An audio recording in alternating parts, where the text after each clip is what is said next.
Hello, you guys, and welcome to another episode of Ask James. I am James. It is May the 8th. It is 1 p.m. and I am ready to get started, so let's not waste any time. We got a lot of ground to cover because we got some good letters here, I'm sure. You know I don't actually read the letters beforehand. I actually read them on screen. Sometimes that works to my benefit. Sometimes it's a detriment. But I just like this to be a completely interactive situation between you and I. And I'm not doing any acting when I do this show. This show is really off the rip. So I just kind of like to read the letter for the first time with you all, and then I just kind of try to watch and make sure that nobody has their name or anything like that in there, and we just kind of just go right through it. And I think you all know all this. I say all that to say this. Let's get started. I'm babbling already before we even get started. Let's get started. First thing we're going to do is I have a list of thank yous. Last week when we premiered the show, there were 5 people who did super chats, and I really appreciate it, and I want to say thank you. So thank you to Rochelle Bailey, my baby Rory Brandon, my other little child, little Castro Cannon, Sly Sylvia Williams, hey queen, and Miss Natalia Richards, my doll, honey. Now, Natalia, actually, I went to my P.O. box yesterday, and Natalia sent me a care package with a whole bunch of stuff. Natalia's trying to whip me into shape, honey. But it's all, well, not me, per se. It was a package for Milan, honey. You all know that's my alter ego. So Natalia's trying to pull her into shape, honey. So, but thank you so much, Natalia. I will definitely be doing a live either today or tomorrow, and I'll actually show y'all some of the stuff that Miss Natalia actually sent. Nice stuff. Thank you, Natalia, and thank you to the rest of you guys. You know I appreciate you guys. You all spoil me way too much, but I'm here for it. I'm here for it. Thank you so much. Love y'all. Okay, so let's get started. Now, this first letter does not have a title, okay? And it goes like this. Hey James, I love to watch you and enjoy your channel. Watching you is like catching up with an old friend. Hugs and many thanks from your friend in LA. Sorry so long. Uh-oh. Uh-oh. From the door, honey. That's okay. Come on now. Okay, here's my question. Was I right for ending a 30-year friendship? Oof. Okay.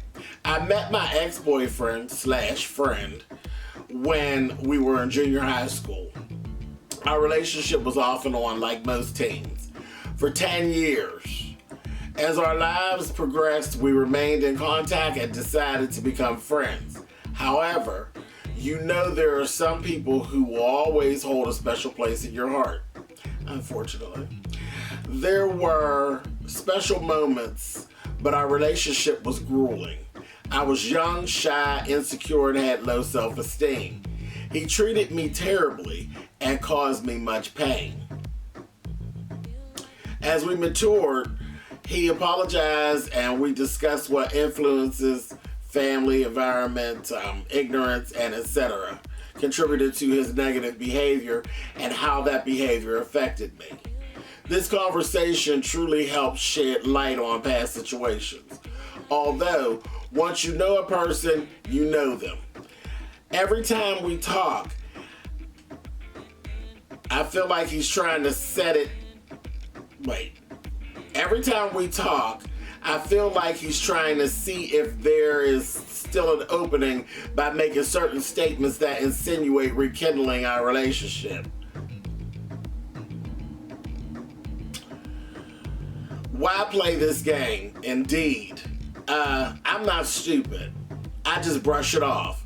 As I've gotten older, I take personal inventory of my friendships every few years. I'm sure you understand. Because everyone is not a friend. No, they are not. I began to notice little things like I was the only one who called and checked in on him. I was there when his fiance dumped him and he was contemplating suicide. A fiance he failed to mention when they were together during previous times we had spoken, or when I was home on a visit and he asked me to spend the night. Child, listen. Okay, that answer was a flat out no. Recently, there was a death of someone very important in his family, which I saw on Facebook. So I reached out. No return phone calls or texts. No nothing for close to 2 months. My intuition started to tingle. There's something he's not saying. I tried a few more times, then I said, fuck it.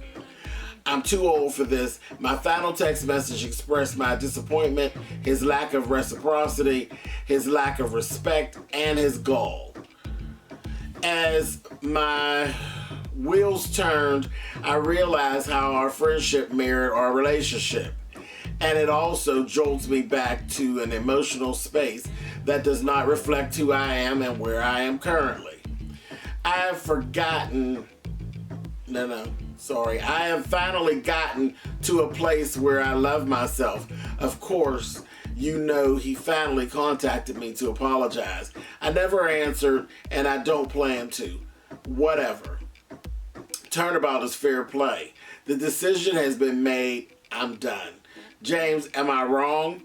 Why do people behave in such ways? What happened to the old adage, treat your friends the way you want them to treat you? Truly value your opinion. Sorry so long. Thanks again.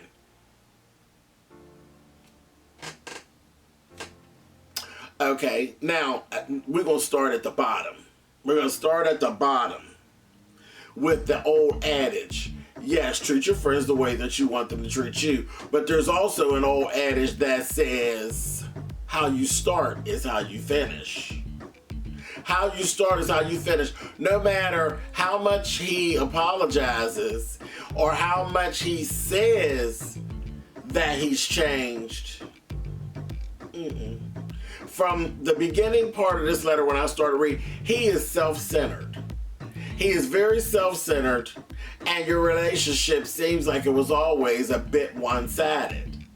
And you grew up, you learned some of where you had issues, and some things about you actually brought that type of behavior to you from him. But he's still doing it. It seems as though he never actually stopped. He didn't actually stop. Very self-centered. It's always been really all about him, is what I've actually gotten from the letter. It's been all about him. You make over him, and that's what he's comfortable with. And that's generally the way it goes. How you start is how you finish. Now, once you spill it all out there, and his behavior didn't change, I can pretty much promise you it ain't never going to change. And then he plays games. All this little stuff about trying to get back with you, playing games. Anybody got time for that? No one has time for that. When he was engaged and didn't tell you, that was your exit. That was your exit, because I mean, how much more could he actually disrespect you? What else could he possibly do that was more disrespectful than that? You literally are walking around here engaged with a whole fiance, but you're trying to screw me when I come in town. Self-centered, slick, and he think you kind of slow. And I ain't trying to be rude. That's what it gives. And that, child, folks do that. Folks do that in relationship situations. When they feel like they could work you, that's what they're going to do. When they have that type of heart, they will try to work you.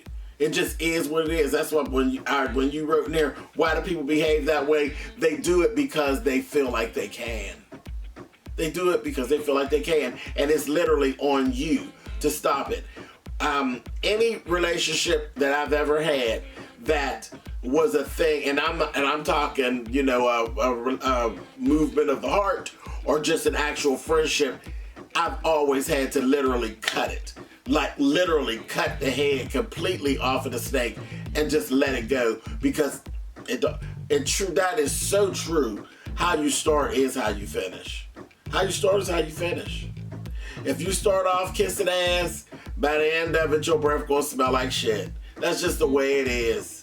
It's just the way it is. But no, I don't think you're wrong. And 30 years, child, listen, that bill's been past due. Been past due. You should have been written that off, honey.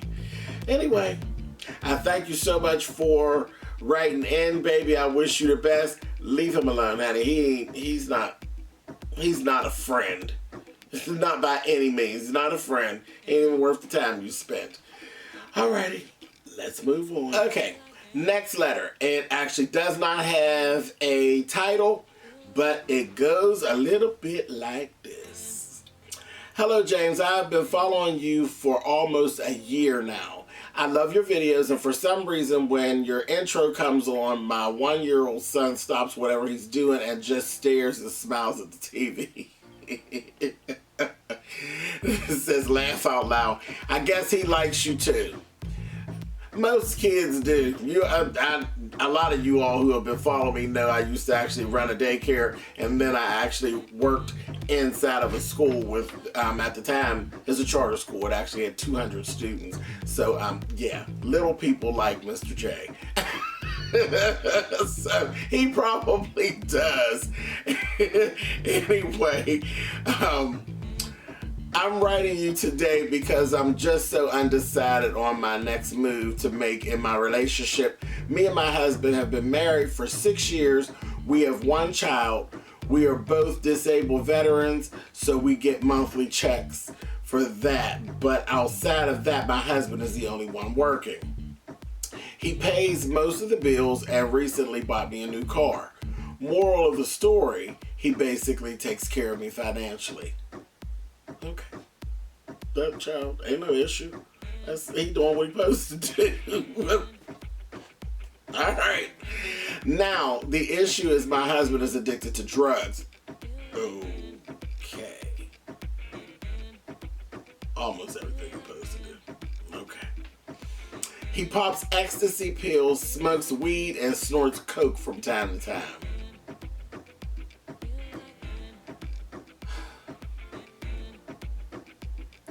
When he does these drugs, he will go on a bender and not sleep for days. He will lock himself in a room and jack off for hours.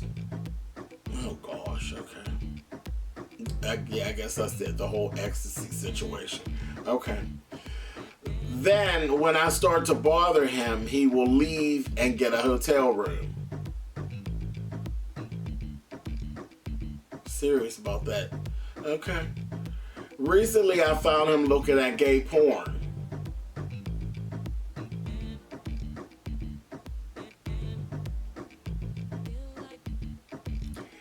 And he said he can't explain it. The pills just made him watch.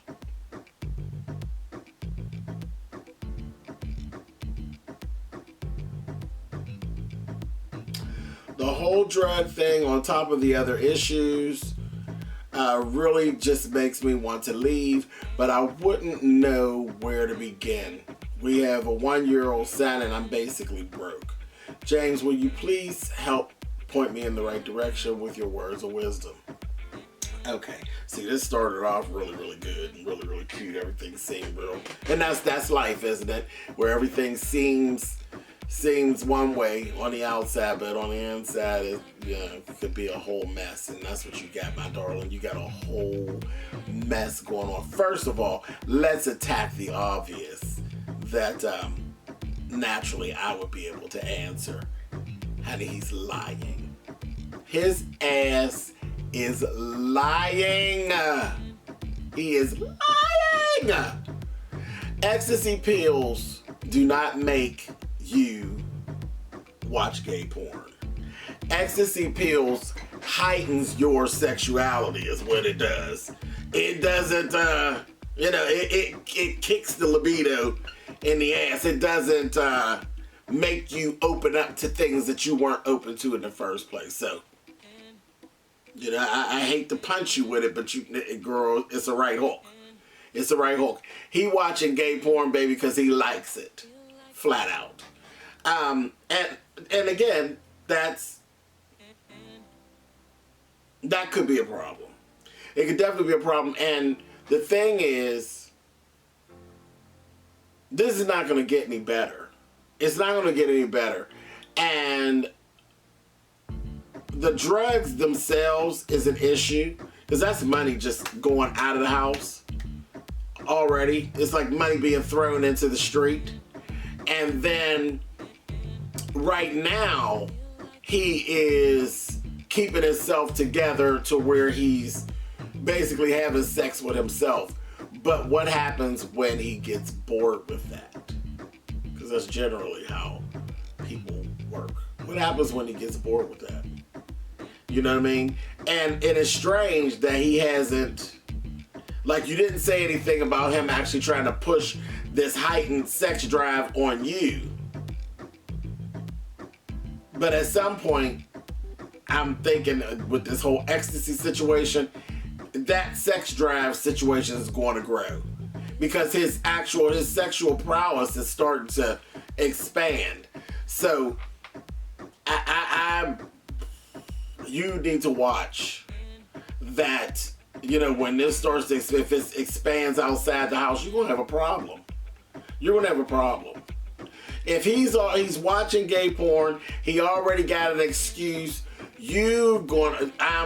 I'm thinking you're going to end up having a problem. If you stick in with this, you're going to have a problem. You're going to have a problem with infidelity, because that sexual prowess is going to get more intense. It's going to move outside the house, I fear, and it might move in the way of girls and boys, and you're going to have a problem. It's one thing having to watch your man with other women. It's another thing to have to watch your man with women and men. Child, ain't nobody got time for that. Ain't nobody got time for that. We are married. I ain't got time to be watching everybody around because you hot in your ass. Ain't nobody got time for that. And you throwing money in the street. Now, the thing is, he needs to get his behind some help. But again, he ain't gonna get it if he ain't, cause see, he seems pretty happy with what he's doing. He's all in. He's all in, and he's by himself. Like, he's all in. When you said something to him, baby, and he went and got a hotel room so he could spank his monkey in peace, more money being thrown into the street. More money being thrown in the street. And what's out in the hotel? Other people who are out there. You know, other people that can get him into trouble. Open air and opportunity. That's what you find in a hotel. Open air opportunity and hot asses. Ain't nobody got time for that. But the whole thing about you being broke, sweetie, you're married. So if you separate, there's a little court system, honey, that's going to help take care of that little situation. And you won't be basically broke. He'll have to pay. But the only problem is, how long is he going to be able to keep up working and everything with all this business going on? So yes, it's kind of, But yeah, him, I don't, If he's not willing to back up off of that and get some help, I don't see that turning out good. I just see that getting worse. I really do. I just see it getting worse. But I mean, definitely, I would love for you to be able to keep your marriage. You need to have to talk with him. You know, I'm not the one to jump up and tell people to leave their marriage, but I'm saying, watch him. Watch him with both your good eyes, honey. Watch him. Watch him. But y'all need to be talking. You need to be talking to him. You need to be talking to him. He needs to get some help. That's extra. That's a whole lot. Tell him to stop lying to you, too. Tell him stop lying to me about that little gay porn thing and tell me what's really going on, because he's lying. He is lying. I promise you, you ain't never seen it nowhere that ecstasy pills make you look at a same-sex relationship. No. I believe you start looking into a same-sex relationship because one, you always had, you've always had a little thing where you may have wanted to see what that was all about, and two, maybe your sexual prowess is actually growing. So, all in all, you were open to it in the first place. If you weren't open to it, you wouldn't be watching. So, that's it. Now, I'm going to say, I ain't telling you to leave your marriage. I'm telling you to try to save your marriage. Try to save your marriage, but if you can't, don't get drug in the mud by it. You understand me? If he's not willing to let something go, and he's really happy with what it is, because it looks like you're happy with what he's doing, then you got to do what you got to do to protect you and that baby. Flat out, like I said, there's a nice little court system, honey, that he'll still have to take care of y'all child. That's the whole purpose. Well, you get married for love, but yeah, some of us do. Security. I wish you the best with this one, sweetie, but yeah, watch him. Watch his ass and tell him to stop lying to you. He's lying. He's lying. All right, baby. Thank you for writing in. You try to take care. Like I said, ask some questions. Do some pushing. Push. Push, sis. Push. Alrighty. Moving on. Okay, on to our next letter. This next letter actually doesn't have a title, and it actually starts right in and it says, "Hi, James. I want to start by saying I absolutely love your channel. Thank you. You are one of my best friends in my head. Please bless me with your words of wisdom on my situation." I'm okay with you being friends in your head. I'm all right with that. Okay, let's go. My boyfriend and I have been dating for over a year, and we have been talking about marriage a lot lately. Although I love him very much, the thought of marrying him terrifies me. James, I grew up in a cold, neglectful, single-parent household without love, affection, or attention. My mother taught me how to use men, and when my father was around, he only taught me that men lie and leave. I've worked so hard to be the opposite of my parents, but a part of me often wonders if I would be a good wife. My boyfriend, on the other hand, grew up with both parents and comes from a very loving household. He often gets upset with me because I do not communicate effectively and I'm not as affectionate as he wants me to be. James, I feel like I'm extremely behind in those departments because I didn't grow up with any positive examples of how to love anyone. He has been extremely patient with me and I have learned a lot from him. We have a really good relationship and I don't want to ruin it because of my upbringing. I sometimes feel if I am subsequently sabotaging myself, because some small part of me believes if my parents didn't love me, how could anyone else? Please help. Okay, now this one for me actually is very easy. This is very easy because all the answers are actually there and I'm just going to say them, and I think you already really know most of this, and I'm going to drop a little something else on there for you. Now, absolutely, you are being a self-saboteur, and I want you to stop that immediately. And this, I think, is going to help you. I read this letter, okay? And I'm just reading, and I get down to the end, and then you just told me that your parents didn't love you. And I'm going to ask you, why do you feel that way? Why do you feel like your parents didn't love you? Because I read the letter, and I'm on the outside looking in, and I did not get for one moment that your parents didn't love you. Your parents are a certain type of people, And I think you're comparing your parents to other people, and basically to people who live the way your boyfriend's parents do. But your parents are not your boyfriend's parents. Your parents are their own people, and they did things the way that they knew how to do it. They raised you the best way they knew how to raise you. Your father seems to have not been very good to your mother.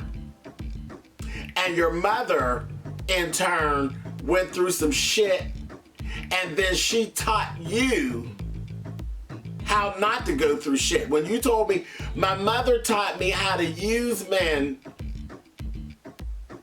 your mother was setting you up to not go through what she went through. Excuse me, darling, that's love. That is love. Your mother gave you the tools to not go through what she went through, which is what parents are supposed to do.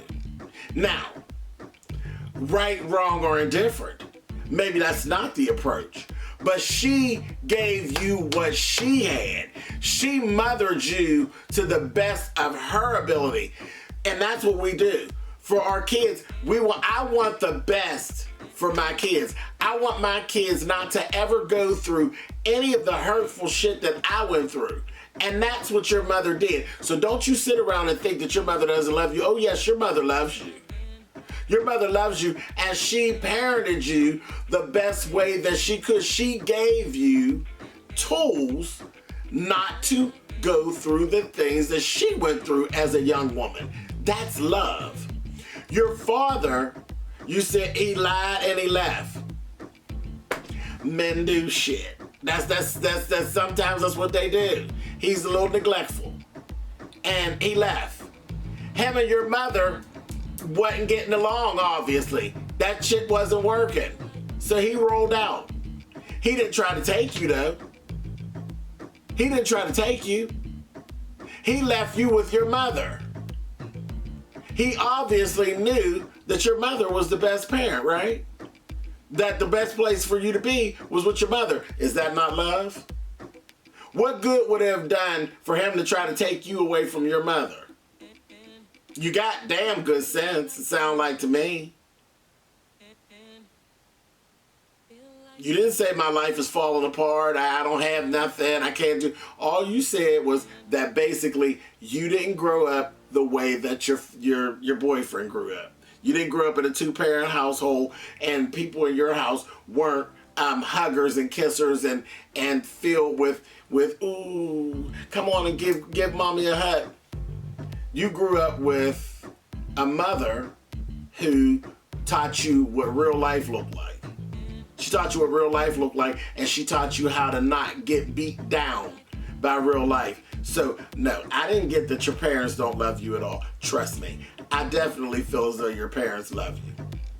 Your dad, a little immature, but all in all, like I said, parenthood comes with 50%. He could have went right to court and tried to fight your mother, to take you away from your mother. He could have did all that. He could have did all that little nasty stuff, but he did. He left you with your mother, who seems to me to have been the best parent of the two. So no, I don't feel as though your parents don't love you. Okay, so don't feel like that. So you stop sabotaging yourself with that. Now, this is the other place that I'm gonna go. This boyfriend, he seems like a complete asset.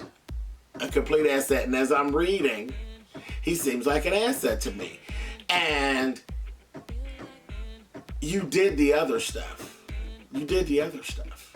You grew up without a lot of, open affection and all of this.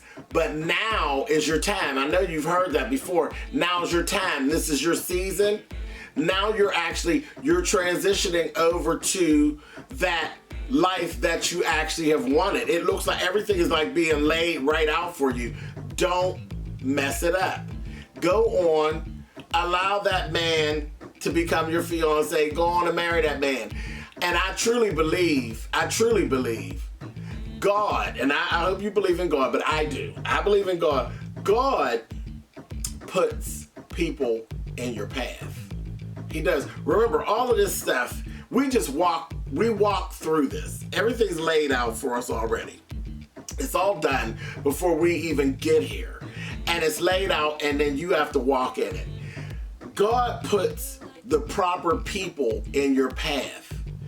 Everything that it seems as though you feel like you've been lacking is being literally laid at your feet.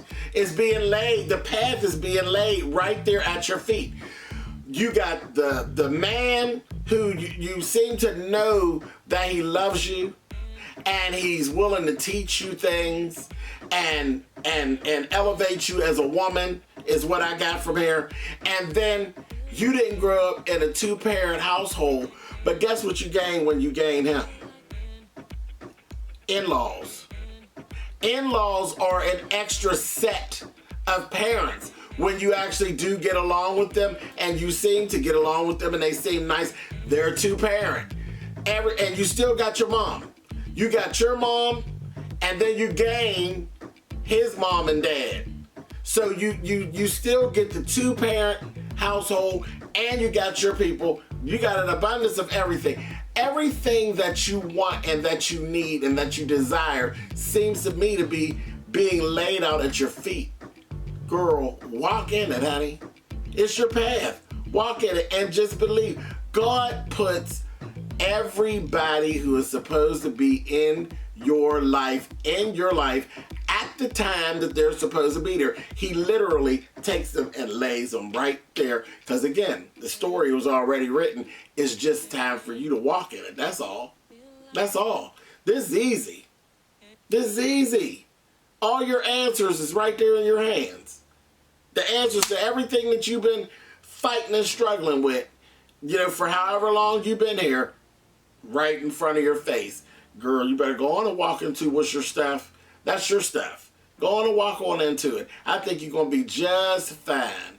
Just fine. But I definitely think you do sabotage yourself a little bit, and that'll stop when you accept your parents love you, child. I don't know where you got that from. I seen parent love, honey. They gave you the best of what they had. The best of what they had. And I bet if you go back further, go back into your mom's life before that, how was your grandma? On both sides. If you could research that and find out how your mom grew up and how your dad grew up, I'm sure it contributed to how they are as people. But I don't get that they don't love you. And once you get over that hurdle, trust me, everything else is just laid out. I think you got a good life just waiting for you. Just waiting for you. Anyway, thank you so much for writing in. And that's what I have to say about that. I think this one was actually good. And I'm happy for you, and you don't even know that you need to be happy. So I think you're going to be just fine. All right, baby. You take care. Go on and walk your path, sis. You're going to be all right. Trust him. Trust him. He's good for you. All right. Later. All right, you guys. Let's go on to the next letter. This is actually titled Former Escort. All right, it goes like this. Since I've been 18 and on my own, I've always escorted to make money. My parents put me out right when I turned 18, and I did what I had to survive. Eventually, I got on my feet, got a full-time job, and only escorted part-time for play and extra money.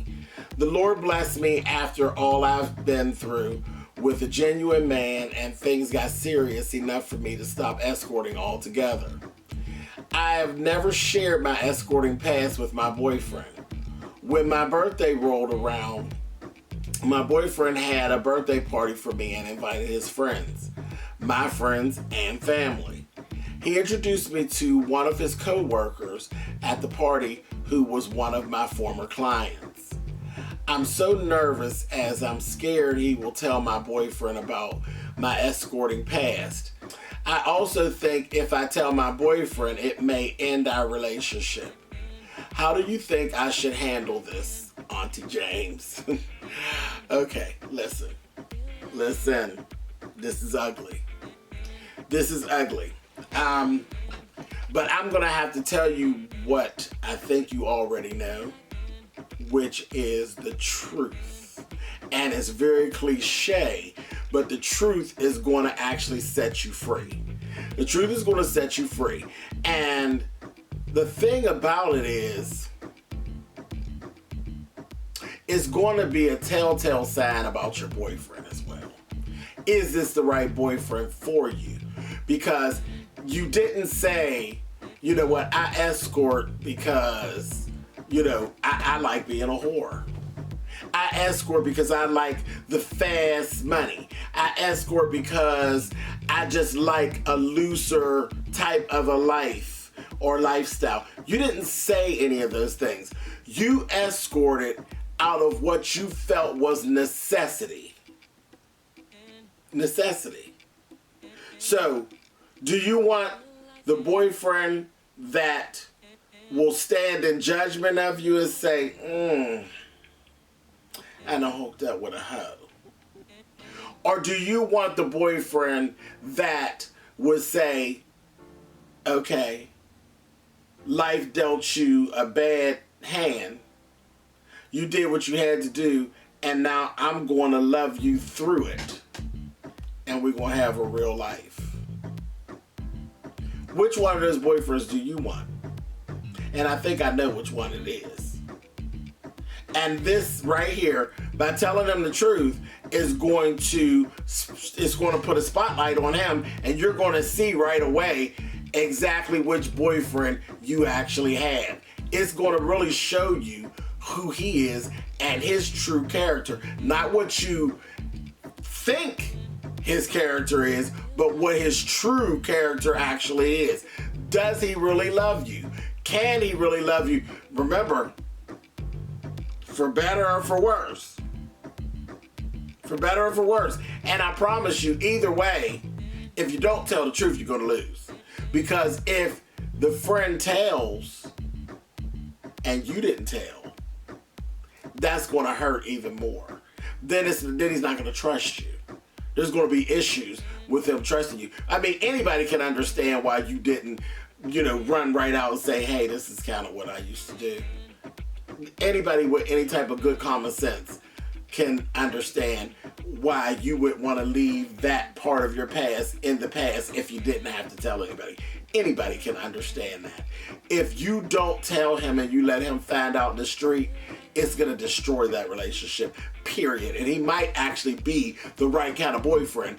But if he feels as though you've pulled the wool over on him or that you are deceiving him, that's not going to work. That's not going to work at all. And come on, Olivia Pope this. You have to Olivia Pope this. I don't know if you watch Scandal or not, but you got to Olivia Pope this. You need to get in front of the narrative.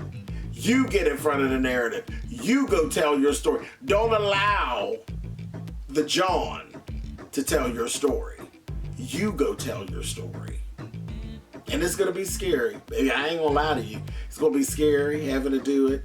You're probably going to have butterflies all in your stomach because you don't know which way it's going to go. But it's better to find out now than have it blow up in your face. Get in front of the narrative yourself. You tell your story. Don't let anybody else to blast you with your story. Don't do it. Don't do it. I say tell them. Tell them, and it's going to be what it's going to be. It's going to be what it's going to be. You can't finesse it. You can't finesse that. Not at all. Not when there's pieces of the story that somebody else is holding. It just is what it is. You can't win a card game for sure unless you actually have all 52 cards. You understand? So, tell the truth. Tell the truth. Tell the truth and let the cards fall where they may. All right? Thank you so much for writing that, babe. You know what? I think you're going to be okay. I really do, because he sounds good. He sounds good, so I think you'll be okay. I really do. All right? All righty now. I'll talk with you later. Okay, you guys, thank you so much for tuning in for another episode of Ask James. That is it for us today. I love you guys so much. They were really good letters. Like I said, something told me that we were going to have really good letters today. They were really intense letters today. And funny enough, they were most of them were all about relationships. You know, interesting, very interesting. But I enjoyed it. I enjoyed it today. Listen, if you have a letter that you want to send in, you can use my P.O. Box, which is James Colwell. It's Colwell. It's at P.O. Box 99432. That's Pittsburgh, Pennsylvania, 15233. If you want to write in, you can actually write in there. If you want to send it to me in my email is spillitboy@gmail.com. And I'll get it that way. Just make sure you put in the heading, put Hey James, and I will actually make sure that I zoom in and I see it, and we'll get it done, and we'll talk about what's going on. All right, you guys, thank you so much, like I said, for tuning in. And Saturdays at 12 p.m., tune in for my alter ego when she takes over the internet on Swipe Left, 12 p.m. on Saturdays on my YouTube channel. All right, you guys, I will talk with you soon. Later.